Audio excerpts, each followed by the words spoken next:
உண்மை செய்திகளை உங்கள் வீட்டின் வரவேற்பறைக்கு கொண்டு வரும் நியூஸ் 7 தமிழ் செய்திகளுக்காக மனோஜ். எக்ஸ்பிரஸ் நியூஸில் செய்திகளை பார்க்க இருக்கிறோம்.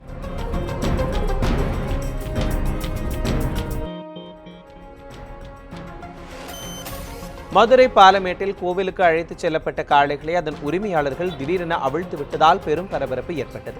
ஜல்லிக்கட்டு மீதான தடையை கண்டித்து பாலமேடு கிராம மக்கள் தங்கள் வீடுகளில் கருப்பு கொடி ஏற்றி எதிர்ப்பு தெரிவித்து வருகிறார்கள். இந்நிலையில் மாட்டுப் பொங்கல் பூஜைக்காக காளைகளை அதன் உரிமையாளர்கள் கோவிலுக்கு அழைத்துச் சென்று வழிபாடு நடத்தினர். பின்பு ஊர் எல்லையிலிருந்து ஊர்வலமாக அழைத்துச் சென்ற காளைகளை வாடிவாசலில் ஒன்றன் பின் ஒன்றாக அவிழ்த்துவிட்டனர். அவற்றை சிலர் அடக்க முயற்சித்தனர்.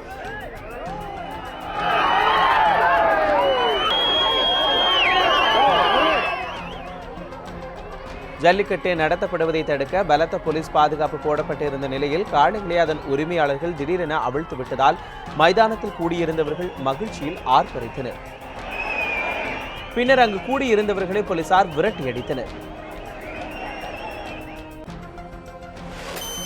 மதுரை முடக்கத்தான் பகுதியில் தடையை மீறி நடைபெற்ற ஜல்லிக்கட்டு போட்டியில் திரளான இளைஞர்கள் ஆர்வத்துடன் கலந்து கொண்டனர். முடக்கத்தான் பகுதியில் உள்ள கண்மாயில் பாரம்பரிய முறைப்படி அமைக்கப்பட்ட வாடிவாசலுக்கு பூஜைகள் செய்யப்பட்டு காலை 6 மணிக்கு ஜல்லிக்கட்டு போட்டிகள் தொடங்கின. வாடிவாசலில் இருந்து சீறி பாய்ந்த காளைகளை அடக்கிய மாடுபிடி வீரர்களுக்கு ரொக்கப்பணம் மற்றும் பரிசு பொருட்களும் வழங்கப்பட்டன. ஜல்லிக்கட்டு நடைபெற்றதை அறிந்து அங்கு சென்ற போலீசார் சிலரை கைது செய்தனர். இதற்கு எதிர்ப்பு தெரிவித்து கிராம மக்கள் சாலை மறியலிலும் ஈடுபட்டனர். ஒவ்வொரு ஆண்டு நடைபெறும். பெரிய இடங்களான அம்னியாபுரம், பாலமேடு, அலங்கநல்லூர்ல தான் மாதிரி நடத்த முடியாது. ஏன்னா அங்கே போய் போலீஸ் இருப்பாங்க. இது வந்து நாங்கள் வழக்கமாக நடத்துகிற இடம். இன்னும் யாருக்கும் வெளிப்பட தெரியாது. ஆனால் தடையை மீறி ஜல்லிக்கட்டு நடத்துவோம். நாங்களும் எத்தனையோ பேரணியோ உண்ணாவிரதமோ ஆர்ப்பாட்டங்களோ எதுவும் நடத்தி எங்களுக்கு எந்த பலனும் கிடைக்கல. அதனால அந்த தடையை மீறி ஜல்லிக்கட்டு நடத்துவோம். பீட்டா மீசிய முறுக்கு, பீட்டாய் நொறுக்கு. போட்டிகளில் வந்து பரிசுகள் பார்த்தீங்கன்னா பானைகள், காசுகள், வாளி, இதெல்லாம் மாடு நல்லா போட்டுச்சு அப்படின்னா அதுக்கு தந்தாப்புல தனியாக பரிசு போட்டுருக்கான். மாடு நல்லா விளாண்டுச்சுன்னா அதுக்கு தனியாக பரிசு, மாடு தனியாக விளாடாமல் கொண்டு போயிடுச்சு அப்படின்னா அதுக்கு தனியாக பரிசு போட்டுருக்கான். இன்னைக்கு மாடை ஊற்று மாடு பிடிச்சோம், எல்லாம் பண்ணோம். எங்களுக்கு இன்னைக்கு தான் ரொம்ப நிறையா இருக்குது. இனிமேல் ஒரு ஏரியா ஒரு பகுதியிலையும் இனிமேல் மாடு தினைக்கு வெட்டிட்டு தான் சார் இருப்போம். தினைக்கும் அப்படியே ஒரு நாளைக்கு 50-100 மாடு அவுத்து. இனிமேல் தடைன்றது எங்களுக்கு தடைன்றது யாருமே போடக்கூடாது. அவன் யார் எங்களுக்கு தடை போட? எங்களுக்கு இனிமேல் தடை எவனுமே போட முடியாது. தினைக்கு மாடு வைப்போம். இது எங்களுக்கு ஒரு தடையே கிடையாது. தஞ்சையை அடுத்த பொட்டுவாசடியில் தடையை மீறி நாம் தமிழர் கட்சி சார்பில் ஜல்லிக்கட்டு போட்டிகள் நடைபெற்றன. அக்கட்சியின் துணை பொதுச் செயலாளர் நல்லதுரை தலைமையில் முறையாக வாடிவாசல் அமைக்கப்பட்டு ஜல்லிக்கட்டு போட்டிகள் நடத்தப்பட்டன. இதில் பங்கேற்ற 25க்கும் மேற்பட்ட மாடுபிடி வீரர்கள், காளை உரிமையாளர்கள் அவிழ்த்துவிட்ட ஜல்லிக்கட்டு காளைகளை சீறி பாய்ந்து அடக்கி பொங்கல் திருநாளை கொண்டாடி மகிழ்ந்தனர். ஜல்லிக்கட்டில் பங்கேற்று மாடு பிடித்த வீரர்களுக்கு பரிசு தொகையும் வழங்கப்பட்டன. ஒரு இனத்தை அழிப்பதற்கு சமம் எங்களுடைய இனத்தின் குறியீட்டை அழிக்கிறது. அதை நாங்கள் என்ன வந்தாலும் ஏற்று நாங்கள் போரிட்டு தான் ஆகணும். அதை நாங்கள் மறுக்க முடியாது. சட்டத்தை மீறுறீங்க, உச்சநீதிமன்றத்தின் தீர்ப்பை அவமதிக்கிறீங்க, வேற வழி இல்லைங்க. உச்சநீதிமன்றம் போட்ட தப்பு, சட்டம் தப்பு, உத்தரவு தப்பு, எங்களுடைய நடைமுறை தப்பு இல்லை, எங்களுடைய வாழ்க்கை முறை தப்பு இல்லை.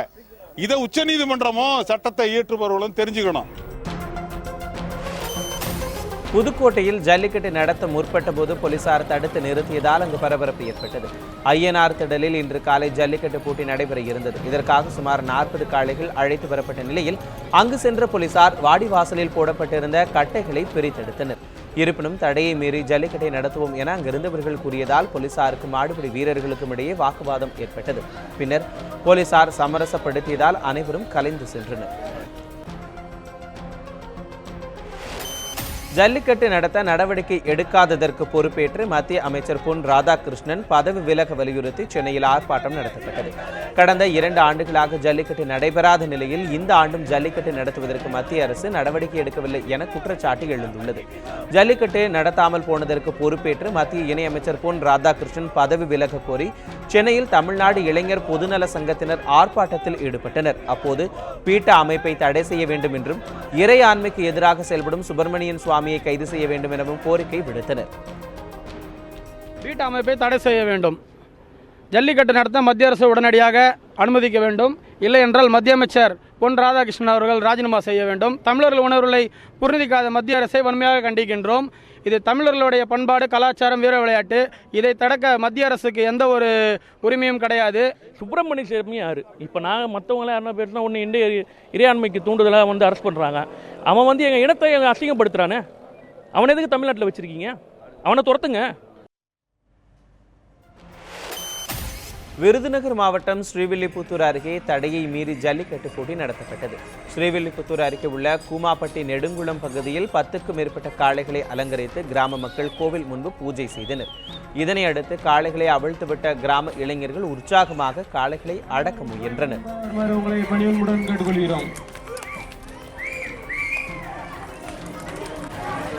இதுகுறித்து தகவல் அறிந்த காவல்துறையினர் கிராம மக்களை கலைந்து செல்லுமாறு எச்சரித்தனர். இதையடுத்து அவர்கள் கலைந்து சென்றார்கள்.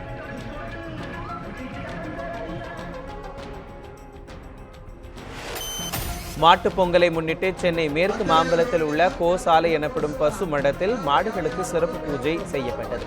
40வது ஆண்டு விழாவையொட்டி நடைபெற்ற பூஜையில் உயர்நீதிமன்ற நீதிபதி புஷ்பா சத்யநாராயணன் உள்ளிட்டோர் கலந்து கொண்டு மாடுகளுக்கு கீரைகள், தானியங்கள் உள்ளிட்டவற்றை வழங்கி வழிபாடு செய்தனர். அப்போது ஜல்லிக்கட்டு காளைகளை பாதுகாக்க வேண்டும் என்றும் விவசாயிகளின் தோழனாக இருக்கும் மாடுகளை காக்க உரிய நடவடிக்கை எடுக்க வேண்டும் எனவும் பொதுமக்கள் தெரிவித்தனர். மதுரை சைடில் ஜல்லிக்கட்டுன்னு பெரிய லெவலில் கொண்டாடுறாங்க. தஞ்சாவூர் சைடில் எல்லா கிராமத்துலேயும் மாட்டை விரட்டி ஈவினிங் டயத்தில் அழகாக கொம்புலையோ இல்லை வேறு எதுலையோ பணத்தை கட்டி அதை எடுக்கிறவங்களுக்கு ப்ரைஸ் கொடுப்பாங்க. அதனால் இது காளையை ஆதரிக்கிறது ரொம்ப இம்பார்ட்டண்ட்டு. இதை கண்டிப்பாக எல்லாரும் ஆதரிக்கணும். ஜல்லிக்கட்டு இல்லைன்னா அந்த மாடுகள் இந்த பசுமாடுகளோடு சேர்ந்து இனவிருத்தி பாதிக்கப்படும். ஜல்லிக்கட்டு நடத்தலைன்னா அந்த காலத்து ஜல்லிக்கட்டு நடத்துகிற காரணமே காளைகள் ஸ்ட்ராங்காக இருக்கணும். அது ஸ்ட்ராங்காக இருந்தால் தான் பசு சரியான முறையில் இருக்கும். ஜல்லிக்கட்டு நடத்தினா அந்த மாடுகள் இன்றைக்கி கேரளாவுக்கு அடிமாட்டுக்கு மாம்சத்துக்கு போகுது. அப்போ பசுமாடுகள் அழிவே ஏற்பட்டு விடும். மாட்டுப் பொங்கலை முன்னிட்டு கன்னியாகுமரி மாவட்டம் அகஸ்தீஸ்வரம் அருகே பூஜை நடைபெற்றது. அகஸ்தீஸ்வரம் அருகே உள்ள சந்தையடி எனும் கிராமத்தைச் சேர்ந்த மக்கள் இன்று காலையிலேயே தங்கள் மாடுகளை குளிப்பாட்டி அலங்கரித்தனர். பின்னர் மாடுகள் அனைத்தும் ஊரில் உள்ள அம்மன் கோவிலுக்கு அழைத்து வரப்பட்டு அங்கு சிறப்பு பூஜைகள் செய்யப்பட்டன. இதனையடுத்து மாடுகளுக்கு உணவுகளை அளித்து மாடு வளர்ப்போர் மகிழ்ந்தனர். இதே மாதிரி கடந்த 50 வருஷமாகவே மாட்டுப்பொங்கல் அன்னைக்கு மாடுகளுக்கு சிறப்பு செய்து கொண்டாடிட்டு இருக்கோம். மாடுகளுக்கு காலையிலே குளிப்பாட்டி விவசாய பெருமக்கள் அதிகமாக நிறைஞ்ச ஊருங்கிறதுனால மாடுகளுக்கு சிறப்பு செய்து சிறப்பாக செஞ்சுட்டு இருக்கோம். சொல்லப்போனால் இப்போ ஜல்லிக்கட்டை தடை பண்ணது கூட எங்கள் மக்களுக்கு ஒரு வகையில் ஒரு வருத்தமாக ஏற்படுத்த ஒரு செயலாக தான் பார்க்குறோம். ஜல்லிக்கட்டு விவகாரத்தில் தமிழக எம்பிக்கள் என்ன செய்கிறார்கள் என கேள்வி எழுப்பிய அமைச்சர் பொன் ராதாகிருஷ்ணனுக்கு முக்குலத்தோர் புலிப்படை தலைவர் கருணாஸ் கண்டனம் தெரிவித்துள்ளார். இது தொடர்பாக சிவகங்கையில் நியூஸ் 7 தமிழுக்கு அளித்த சிறப்பு பேட்டியில் இதனை அவர் தெரிவித்தார். அப்போது உச்சநீதிமன்றத்தில் நீதிபதிகள் இல்லை என்று புகார் எழுந்துள்ள நிலையில் அதற்கு நடவடிக்கை எடுக்காமல் ஜல்லிக்கட்டுக்கு உச்சநீதிமன்றம் தடை விதிப்பது வேதனையை தருவதாகவும் பீட்டா போன்ற அமைப்புகளுக்கு தடை விதிக்க வேண்டும் என்றும் கருணாஸ் கேட்டுக்கொண்டார். நீதிமன்றங்களில் நீதிபதிகளே இல்லாத ஒரு சூழ்நிலை இந்தியா முழுவதும் இருக்குது. இது மாதிரி கவனம் செலுத்த வேண்டிய விஷயங்கள் நிறையா இருக்குது. அது எல்லாத்தையும் விட்டுட்டு ஒரு மக்களுடைய கலாச்சாரத்தின் மீது தொடர்ந்து ஏதோ ஒரு தனியார் அமைப்புக்காக ஒரு நாடே அதற்கு துணை போகுது, ஒரு மாநிலத்துடைய மக்களே புறக்கணிக்கப்படுறாங்க அப்படிங்கிற ஒரு நிலை. நாங்கள் இந்தியர்கள் தானா? நாங்கள் இந்தியர்களா இல்லை இந்தியர்களில் அடிமைகளா? இந்தியாவில் தமிழர்கள் அடிமைகளா? நாங்கள் இந்தியர்களா அப்படிங்கிற ஒரு கேள்வியே வந்துருச்சு. அந்த நிலைக்கு இன்னைக்கு வந்துருச்சு. திருவள்ளுவர் தினத்தை முன்னிட்டு அவரது சிலைக்கு தமிழக முதலமைச்சர் ஓ பன்னீர்செல்வம் மலர் தூவி மரியாதை செலுத்தினார். திருவள்ளுவர் தினத்தை முன்னிட்டு சென்னை மெரினா கடற்கரை அருகே உள்ள திருவள்ளுவர் சிலை மலர்களால் அலங்கரிக்கப்பட்டிருந்தது. இந்த சிலைக்கு தமிழக அரசு சார்பில் முதலமைச்சர் ஓ பன்னீர்செல்வம் மலர் தூவி மரியாதை செலுத்தினார். இதனையடுத்து ஜெயக்குமார், சரோஜா, நிலோஃபர் கபில், கடம்பூர் ராஜு, பெஞ்சமின், சேவூர் ராமச்சந்திரன் உள்ளிட்ட அமைச்சர்களும் சட்டமன்ற நாடாளுமன்ற உறுப்பினர்களும் மலர் தூவி மரியாதை செய்தனர். இந்த நிகழ்ச்சியில் தலைமைச் செயலாளர் கிரிஜா வைத்தியநாதன், அரசு ஆலோசகர் ஷீலா பாலகிருஷ்ணன், செய்தி மற்றும் விளம்பரத்துறை செயலாளர் வெங்கடேசன் உள்ளிட்டோர் கலந்து கொண்டனர். ஜல்லிக்கட்டு விவகாரத்தில் தமிழர்களின் உணர்வுகளை உச்சநீதிமன்றம் புரிந்து கொள்ளவில்லை என்று பாஜகவின் முன்னாள் எம்பி தருண் விஜய் தெரிவித்துள்ளார். சென்னையில் கவிஞர் வைரமுத்து தலைமையில் பொங்கல் விழா மற்றும் திருவள்ளுவர் தினம் கொண்டாடப்பட்டது. இதில் பாஜக முன்னாள் எம்பி தருண் விஜய் கலந்து கொண்டார். நிகழ்ச்சிக்கு பின்னர் செய்தியாளர்களுடன் பேசிய அவர், ஜனநாயகத்தில் மக்களின் விருப்பமே முக்கியமானது என்று தெரிவித்தார். ஜல்லிக்கட்டு விவகாரத்தில் பாஜகவில் கருத்து வேறுபாடு இல்லை என்றும் ஒருமித்த கருத்தோடு உள்ளதாகவும் கூறிய அவர், ஜல்லிக்கட்டு விவகாரத்தில் உச்சநீதிமன்றம் தமிழக மக்களின் உணர்வை புரிந்து கொள்ளவில்லை என்றும் குற்றம் சாட்டினார். Jallikattu, how can you dictate?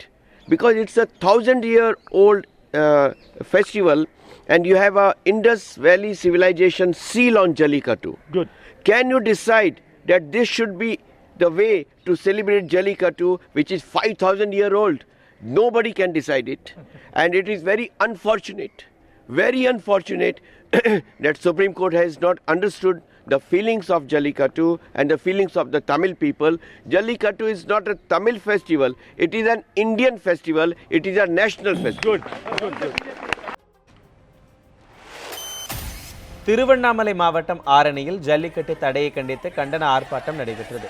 Arani பழைய பேருந்து நிலையத்தில் உள்ள எம்ஜிஆர் சிலை அருகே நடைபெற்ற ஆர்ப்பாட்டத்தில் கருப்பு பேட்ஜ் அணிந்தும் பதாகைகளை ஏந்தியபடியும் 100க்கும் மேற்பட்ட இளைஞர்கள், சமூக ஆர்வலர்கள் மற்றும் பொதுமக்கள் கலந்து கொண்டனர். அப்போது ஜல்லிக்கட்டுக்கு எதிரான பீட்டா அமைப்பை தடை செய்ய கோரி ஆர்ப்பாட்டக்காரர்கள் முழக்கங்களை எழுப்பி எதிர்ப்பை தெரிவித்தனர்.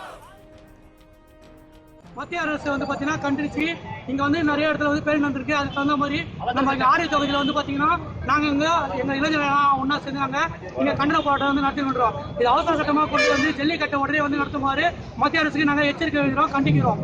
ஜல்லிக்கட்டு நடந்தே ஆகணும், ஜல்லிக்கட்டு அனுமதி கொடுத்தே ஆகணும். இல்லைன்னா தமிழுக்காக எங்கள் உயிரை கொடுப்போம். நாங்கள் யாரும் அப்படிட்டா எங்களுக்கு எங்கள் பொருளுக்கு தடை பண்ணுறதுக்கு இந்த மாதிரி நடந்தே ஆகணும். இல்லைன்னா இந்த போராட்டம் மேலும் மேலும் வெடிக்கும்.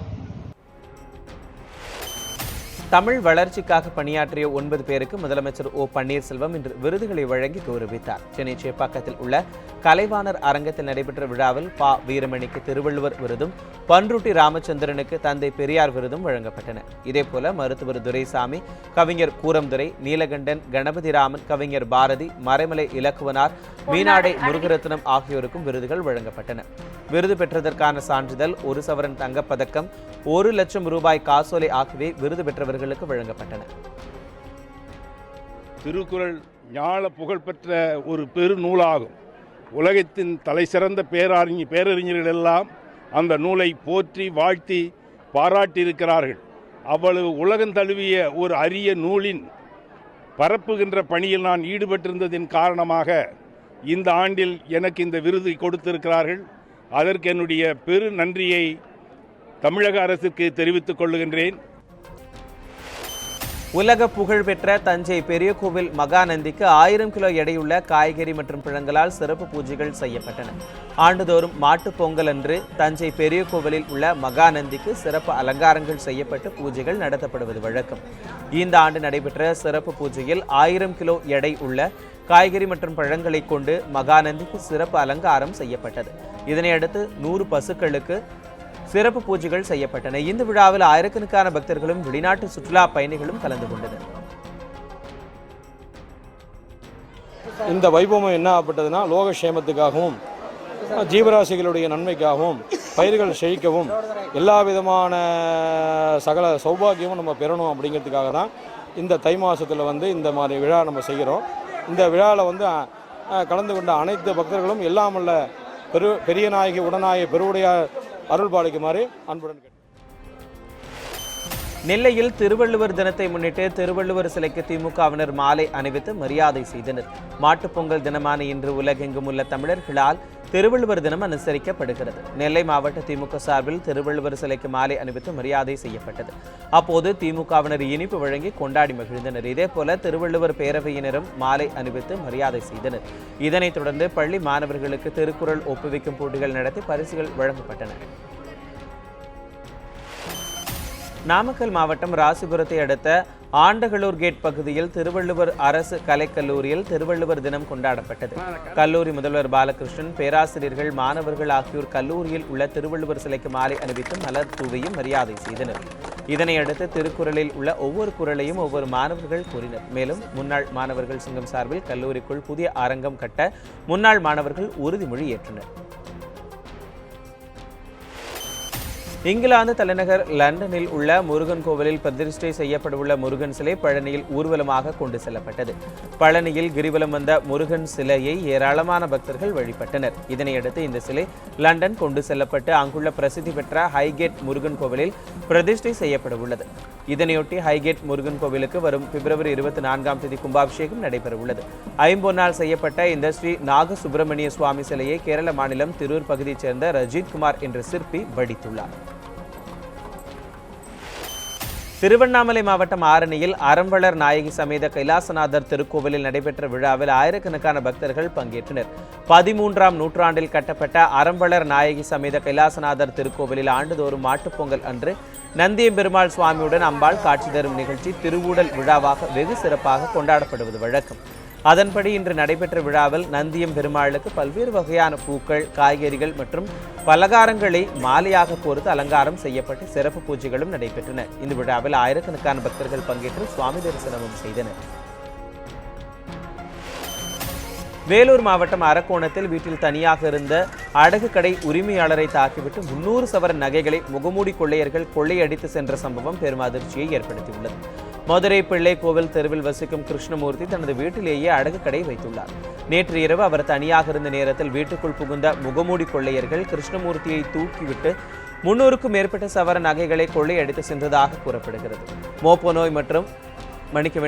நாய் மற்றும் கைரேகை நிபுணர்கள் மூலம் தடயங்களை சேகரித்த போலீசார் வழக்கு பதிவு செய்து முகமூடி கொள்ளையர்களை தேடி வருகின்றனர். கொள்ளையர்கள் தாக்கியதில் காயமடைந்த கிருஷ்ணமூர்த்தி மருத்துவமனையில் சிகிச்சை பெற்று வருகிறார். இத்துடன் நியூஸ் 7 தமிழில் எக்ஸ்பிரஸ் நியூஸ் நிறைவடைகிறது. தொடர்ந்து புதிய செய்திகளை புதிய கோணங்களுக்கான நியூஸ் 7 தொலைக்காட்சி பாருங்கள்.